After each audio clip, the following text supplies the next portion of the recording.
আমরা উচ্চ পর্যায়ে সরকারের উচ্চ পর্যায়ে এটা নিয়ে আমরা মিটিং করেছি। আমরা এই ব্যাপারে যে আপনার বিভিন্ন মানবাধিকার প্রতিষ্ঠান এবং অন্য অনেকের বক্তব্য এই ব্যাপারে আমরা সচেতন আছি। আমরা শুধু এটুকু আপনাদের বলতে পারি, উনার ব্যাপারে মডেল মেঘনা আলমের উনার ব্যাপারে কিছু তদন্ত পুলিশ করছে এবং ওনার বিরুদ্ধে কিছু অভিযোগ আছে, সুনির্দিষ্ট অভিযোগ আছে, কিন্তু ওনাকে যে প্রক্রিয়ায় গ্রেফতার করা হয়েছে স্পেশাল পাওয়ারস অ্যাক্ট, সেটা সঠিক হয় নাই। তো ওনার যদি কোনো অপরাধ থাকে সেই অপরাধের প্রেক্ষিতে যথাযথভাবে স্বরাষ্ট্র মন্ত্রণালয় ব্যবস্থা গ্রহণ করবে। শুধু আপনাদের আমি এটুকু বলতে পারি এবং এটুকু আমরা স্বীকার করছি, গ্রেফতারের প্রক্রিয়াটা ঠিক হয় নাই। কিন্তু গ্রেফতারের প্রক্রিয়া ঠিক হয় নাই মানে ওনার বিরুদ্ধে অপরাধের কোনো আপনার আলামত বা অভিযোগ নাই এটা না, সেরকম কিছু আছে। সেটার প্রেক্ষিতে করণীয় কী আছে সেই ব্যাপারে স্বরাষ্ট্র মন্ত্রণালয় আপনারা খুব অচিরেই দেখবেন স্বরাষ্ট্র মন্ত্রণালয় উপযুক্ত ব্যবস্থা গ্রহণ করবে। আরেকটা জিনিস আপনাদেরকে জানিয়ে দেই, আজকে আমাদের একটা রিভিউ কমিটির মিটিং ছিল। আপনারা জানেন যে বাংলাদেশ ব্যাংক থেকে বিপুল পরিমাণ অর্থ, প্রায় $88 মিলিয়ন, রাইট, সেটা আপনার স্ক্যামের মাধ্যমে এখান থেকে হ্যাকিং বলা হয়, স্ক্যাম বলা হয়, চুরি বলা হয়, বাংলাদেশ ব্যাংক থেকে লুট করা হয়েছিল। আপনার সেই ব্যাপারে অনেক তদন্ত কমিটি হয়েছে, অনেক বিচার কার্য শুরু হয়েছে বিদেশে। প্রকৃত অবস্থা কি এবং এখানে সরকারের করণীয় কি আছে সেটা পর্যালোচনা করে দেখার জন্য সরকারের পক্ষ থেকে একটা উচ্চ পর্যায়ে রিভিউ কমিটি করা হয়েছিল। এই রিভিউ কমিটির প্রথম বৈঠক আজকে বাংলাদেশ ব্যাংকে অনুষ্ঠিত হয়েছে। এই রিভিউ কমিটির প্রধান হিসেবে আছেন আইন মন্ত্রণালয়ের উপদেষ্টা, আমি নিজে। এখানে সদস্য যারা ছিলেন তারা সবাই আজকে মিটিংয়ে উপস্থিত ছিলেন। এখানে আমাদের ফয়জুল কবির ভাই উপস্থিত ছিলেন, আমাদের যে জ্বালানি উপদেষ্টা। আমাদের বাংলাদেশ ব্যাংকের যে গভর্নর আছেন আহসান মনসুর ভাই, উনি উপস্থিত ছিলেন। আমাদের তথ্য প্রযুক্তি মন্ত্রণালয়ের বিশেষ সহকারী, আমাদের প্রধান উপদেষ্টা বিশেষ সহকারী ফয়েজ আহমেদ তৈয়ব, উনি উপস্থিত ছিলেন। এছাড়া আমাদের যে আরও দুইজন বেসরকারি সদস্য আছেন, আলী আশফাক সাহেব এবং নজরুল হুদা সাহেব, ওনারা ব্যাংকার, ওনারা উপস্থিত ছিলেন। আজকে পূর্ণ কমিটির মিটিং হয়েছে। মিটিংয়ের মধ্যে দিয়ে আমরা কয়েকটা সিদ্ধান্ত নিয়েছি। সিদ্ধান্ত নেওয়ার আগে আপনাদের শুধু একটু প্রেক্ষিতটা বলে নিই, এটা আমার ব্যক্তিগত মন্তব্য। সেটা হচ্ছে এই বাংলাদেশ ব্যাংকে কিন্তু আসলে $2 বিলিয়ন এখান থেকে চুরি করার, লুট করার প্ল্যান ছিল। এটা আপনার শেষ পর্যন্ত করা গেছে $88 মিলিয়ন। তার মধ্যে $66 মিলিয়ন আমরা এখনও উদ্ধার করতে পারি নাই, বাকিটা উদ্ধার হয়েছে। এবং আমার কাছে মনে হয়েছে, আমি যতটুকু তদন্ত কমিটি রিভিউ কমিটির প্রধান হিসেবে যতটুকু পড়েছি, এটা আসলে পুরা বাংলাদেশকে লুট করার একটা প্ল্যান ছিল। আপনি চিন্তা করেন, $2 বিলিয়ন যদি বাংলাদেশ ব্যাংক থেকে চলে যেত, আজকে আমরা বোধহয় দুর্ভিক্ষ বা প্রায় দুর্ভিক্ষ অবস্থায় পড়তাম। যাই হোক, এটা একটা অত্যন্ত গুরুতর এবং জঘন্য একটা ফিনান্সিয়াল ক্রাইম এবং বাংলাদেশ বিরোধী অনেক বড় ষড়যন্ত্র। কিন্তু এটার তদন্ত করতে গিয়ে তৎকালীন সরকারের আমলে সীমাহীন গাফলতি করা হয়েছে।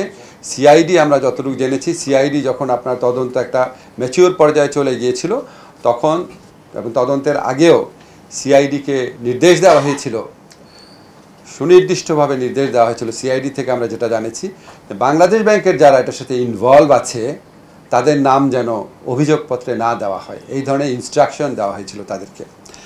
এবং আমরা এই বিষয়টা অবহিত হয়েছি, আজকে ওদের কাছ থেকে বক্তব্যটা শুনেছি।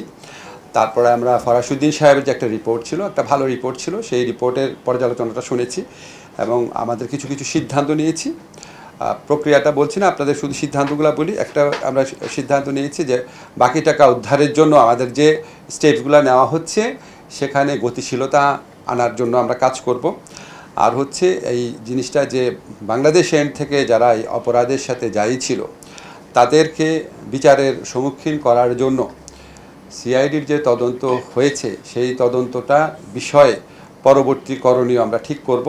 এটা আমি এখন আপনাদের ডিসক্লোজ করছি না। তারপর হচ্ছে এই ধরনের অপরাধের পুনরাবৃত্তি রোধে আসলে কি বাংলাদেশ ব্যাংক পর্যাপ্ত ব্যবস্থা নিয়েছে, এটা নিয়ে অনেক প্রশ্ন রয়েছে। আমরা বাংলাদেশ ব্যাংকের কাছে জানতে চেয়েছি যে এটা পর্যাপ্ত ব্যবস্থা নিয়েছে নাকি। এবং আপনারা জানেন আমাদের এখানে অত্যন্ত অভিজ্ঞ একজন তথ্য প্রযুক্তি এক্সপার্ট আছেন, আমাদের প্রধান উপদেষ্টার যে তথ্য প্রযুক্তি বিষয়ক যে বিশেষ সহকারী ফয়েজ আহমেদ তৈয়ব, উনি এটা স্পেসিফিক্যালি এটা ডিল করে দেখবেন। উনি আমাদের এই রিভিউ কমিটির সদস্য সচিব হিসাবে উনাকে আজকে আমরা মনোনীত করেছি। থার্ড হচ্ছে আমরা আরেকটা জিনিস সিদ্ধান্ত নিয়েছি যে সিআইডি রিপোর্টে প্রাথমিকভাবে যাদের নাম এসেছে, প্রাথমিকভাবে ফরাসুদ্দিন সাহেবের রিপোর্টে যাদের নাম এসেছে তাদের ব্যাপারে আসলে বাংলাদেশ ব্যাংক কী ব্যবস্থা নিয়েছে সেটা আমরা জানতে চেয়েছি, এবং ব্যবস্থা কী নিতে হবে সেটা বলেছি। সেটা আপনাদের এখানে আমি ডিসক্লোজ করতে চাচ্ছি না। আরেকটা হচ্ছে, ওই সময় আপনারা জানেন কিছু লিগ্যাল ফার্মকে কাজ দেওয়া হয়েছিল। যেই লিগ্যাল ফার্মকে কাজ দেওয়া হয়েছিল সেই লিগ্যাল ফার্মের সাথে গত সরকারের আমলে অত্যন্ত ঘনিষ্ঠ, অত্যন্ত সিনিয়র একজন আইনজীবী জড়িত ছিলেন, এবং এই কাজ দেওয়ার প্রক্রিয়াতে লক্ষ লক্ষ, এই কয়েকদিন আগে $8 লক্ষ পে করা হয়েছে, এবং আমরা ওখানে শুনছি তাদের সাথে ইমেল আদান প্রদান করলেও তাদেরকে টাকা দিতে হয়। তো এই ফার্মটাকে কেন বাছাই করা হয়েছিল, এত টাকার বিনিময়ে এই ফার্মকে বাছাই করার পিছনে সরকারের ঘনিষ্ঠ আইনজীবীর কী রোল ছিল, সেখানে কোনো আর্থিক অনিয়ম হয়েছে কিনা এবং এখানে কোনো অস্বাভাবিকতা আছে কিনা কি, সেটা আমরা তদন্ত করে দেখব। সেটা আমরা তদন্ত করে দেখব না, সেটা আমরা খতিয়ে দেখব। এটা পূর্ণাঙ্গ তদন্ত কমিটির রিপোর্ট না। আর এটা হচ্ছে, আমরা একটা সিদ্ধান্ত নিয়েছি, আমরা যে সিআইডির যে তদন্তটা হয়েছে, যেটা প্রায় ম্যাচিওর পর্যায়ে রয়েছে, এই তদন্ত বা এই তদন্তের প্রেক্ষিতে কোনো স্টেপস নিলে সেটা আমাদের নিউ ইয়র্কে যে বিচারটা হচ্ছে সেটার ক্ষেত্রে কোনো রকম ভূমিকা রাখতে পারে কি না, বা এই দুটা প্রক্রিয়ার মধ্যে কী সম্পর্ক আছে, এক্ষেত্রে আইনগতভাবে এক্স্যাক্টলি আমাদের কী করণীয় সেটা পরীক্ষা করে দেখার জন্য আমরা ডক্টর কামাল হোসেনের যে ফার্ম আছে ওনার সাথে যোগাযোগ করব, এবং ওনাদের পরামর্শের প্রেক্ষিতে আমরা ব্যবস্থা গ্রহণ করব। আমরা এই কমিটি 2 সপ্তাহ পরে যে রোববার আছে আবার মিটিংয়ে বসবো, এবং আমরা 3 মাসের মধ্যে আমাদের যে সময় দেওয়া হয়েছে এই সময়ের মধ্যে আমরা কাজ শেষ করব বলে আমরা আশাবাদী। এবার আপনাদের আমি সব শেষ করবো তারপর। আচ্ছা, আর আমাদের কিছু রুটিন কাজ আছে, এটা আপনাদেরকে জানাই। আমরা রাজনৈতিকভাবে হয়রানিমূলক যে মামলা হয়েছে ফ্যাসিস্ট সরকারের আমলে, তার মধ্যে এ পর্যন্ত 7,184টি মামলা আইন মন্ত্রণালয় থেকে প্রত্যাহারের সুপারিশ করা হয়েছে। সুপারিশ করার পর অল্প কিছুদিন লাগে, বাট সুপারিশ হয়ে যায় আর কি। 7,184। আপনাদের একটু ব্যাখ্যা করে বলি, একটা মামলা প্রত্যাহার করার ক্ষেত্রে আমাদের অনেক কাগজপত্র পরীক্ষা করতে হয়। অনেক সময় এমন মামলা আসে যেই মামলা আসলে রাজনৈতিক হয়রানিমূলক না, এবং অনেকভাবে নাম ঢুকিয়ে দেয়। এগুলি প্রতিনিয়ত আমাদের আইন মন্ত্রণালয়ের কর্মকর্তা এবং স্বরাষ্ট্র মন্ত্রণালয়ের কর্মকর্তারা ওনারা প্রতিনিয়ত এটা আপনার খতিয়ে দেখছেন, অনেক কাগজপত্র ডিল করতে হয়। আমাদের মানে বাইরের থেকে দেখলে মনে হয় যে আমরা আসলে খুব দ্রুত করছি নাকি। আমি আপনাদেরকে নিশ্চিত করতে চাই, আমাদের যারা অফিসাররা আছেন দুই মন্ত্রণালয়ের, তারা অত্যন্ত সিনসিয়ারিটির সাথে কাজ করছেন। এর চেয়ে দ্রুত কাজ করা সম্ভব কিনা আমার জানা নাই, তারপরেও আমরা এখানে আরও অফিসার নিয়োগ করে এটাকে আরও দ্রুততর করার চেষ্টা করছি। আর মাগুরায় যে চাঞ্চল্যকর আসিয়ার, আমাদের যে সন্তান আসিয়ার যে শিশু ধর্ষণ ঘটনা ঘটেছিল, এটা পুলিশে ইতিমধ্যে চার্জশিট প্রস্তুত করেছে। আইজিপি অফিস এটা পর্যালোচনা করছে। আমরা আশা করছি চার্জশিটটি আজকে আদালতে দাখিল করা হবে। এবং আপনারা জানেন আমরা আইনগত যে পরিবর্তন এনেছি, পরিবর্তনের পর এই চার্জশিট দাখিল করার পর 90 দিনের মধ্যে বিচার কাজ সম্পন্ন করতে হবে। তবে আমরা যেহেতু ফরেন্সিক রিপোর্ট পেয়েছি, ডিএনএ রিপোর্ট পেয়েছি, ডিএনএতে যেহেতু আলামত মিলেছে, আমার ধারণা এই বিচার কার্য এর চেয়েও আরও অনেক দ্রুত গতিতে শেষ হবে আমার ধারণা এবং আশাবাদ। আরেকটা বিষয় আপনারা জানেন যে বিবাহ নিবন্ধন যে বিধিমালা, সেটা আমরা সংশোধন করে এটাকে জেন্ডার বৈষম্যমূলক বিধান বাতিল করেছি। অনলাইনে বিবাহ এবং তালাক নিবন্ধন করার বিধান সংযোজন করেছি। আমাদের সরকারের একটা কমিটমেন্ট আছে যত পারা যায় ডিজিটালাইজেশন করার। এই জন্য এখানে একটু অগ্রগতি হলো আপনাদের জানাতে চাচ্ছি। যেমন কিছু ক্ষেত্রে আপনারা জানেন আমরা যে পদক্ষেপগুলো বললাম, কুমারী শব্দটি বাদ দিয়েছি, মহিলা সাক্ষীদের স্বাক্ষরের জন্য প্রয়োজনীয় স্থান যুক্ত করা হয়েছে, বরকনের ছবি যুক্ত করার বিধান করা হয়েছে, দেড়মোহরের পরিমাণের দফাটি স্পষ্টীকরণ করা হয়েছে। এবার আপনাদের সাম্প্রতিক জামিনের প্রসঙ্গে বলি।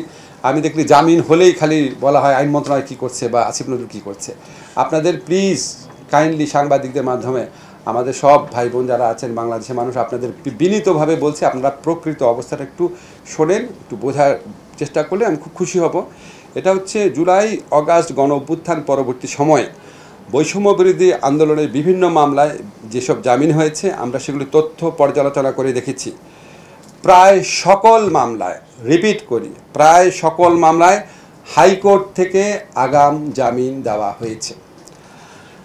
আপনারা জানেন হাইকোর্টের বিষয়ে কোনো মন্তব্য বা ব্যাখ্যা করার এখতিয়ারই আমাদের নাই। হাইকোর্ট তো আর আমাদের মন্ত্রণালয়ের সাথে সংশ্লিষ্ট না। হাইকোর্ট হচ্ছে প্রধান বিচারপতি বা আপিলের ডিভিশনের অধীনে। তো তো এখানে আপনার অধিকাংশ মামলা হাইকোর্ট থেকে আগাম জামিন প্রদান করা হয়েছে। আগাম জামিন প্রদান করার পর হাইকোর্টের আদেশ অনুযায়ী জামিনপ্রাপ্তরা কেবল অধস্তন আদালতে বেইল বন্ড দাখিল করে। এটা লিগাল প্রসিডিউর, আপনারা জানেন। জামিন তো আর অধস্তন আদালত দেয় নাই, জামিন দেওয়া হয়েছে হাইকোর্ট থেকে অধিকাংশ মামলায়। যেমন বগুড়ায় 130টি মামলায়, শুধু বগুড়ায় থেকে দায়েরকৃত 130টি মামলায় হাইকোর্ট বিভাগ থেকে আগাম জামিন দেওয়া হয়েছিল। এই সমস্ত ক্ষেত্রে আমরা অধস্তন আদালত বা আইন মন্ত্রণালয়, আমরা কালেকটিভলি বা অধস্তন আদালত যে কাজটা করে সেটা আপনাদের বলে দিই। যখন এরকম আগাম জামিন দেওয়া হয়, দেওয়ার পর আগাম জামিনের পিরিয়ডটা যখন শেষ হয়, ধরেন 4 সপ্তাহের আগাম জামিন দিল, এই 4 সপ্তাহের মধ্যে তো অধস্তন আদালতে এটা এখতিয়ারাধীন বিষয় না। 4 সপ্তাহ যখন শেষ হয় তখন পুনরায় জামিন চাইতে গেলে অধস্তন আদালত থেকে অধিকাংশ ক্ষেত্রে, অল্প কিছু ব্যতিক্রম ছাড়া অধিকাংশ ক্ষেত্রে সেই জামিনটাকে খারিজ করে, বাতিল করে তাদেরকে জেলে প্রেরণ করা হয়েছে। তবে কিছু কিছু ক্ষেত্রে অধস্তন আদালত থেকেও জামিন দেওয়া হয়েছে। এটাও আমরা অ্যানালাইজ করে দেখেছি বিভিন্ন কমপ্লেইন আসার পর, যে ওই মামলাগুলোতে বেশিরভাগ ক্ষেত্রে যারা জামিন পেয়েছে বেশিরভাগ ক্ষেত্রেই তারা এজাহারভুক্ত আসামি না, এফআইআরে তাদের নাম নাই, সন্দিগ্ন থাকে না আপনার, অজ্ঞাতনামা বা সন্দিগ্ন আসামি হিসেবে তাদেরকে গ্রেফতার করা হয়। এবং এর মধ্যে আবার কিছু ক্ষেত্রে পুলিশ যখন ফরওয়ার্ডিং পাঠায় তখন ওই আসামির রাজনৈতিক পরিচয় কী বা এই ক্ষেত্রে তার সংশ্লিষ্টতা কতটুকু আছে সেই সম্পর্কে কোনো তথ্য থাকে না।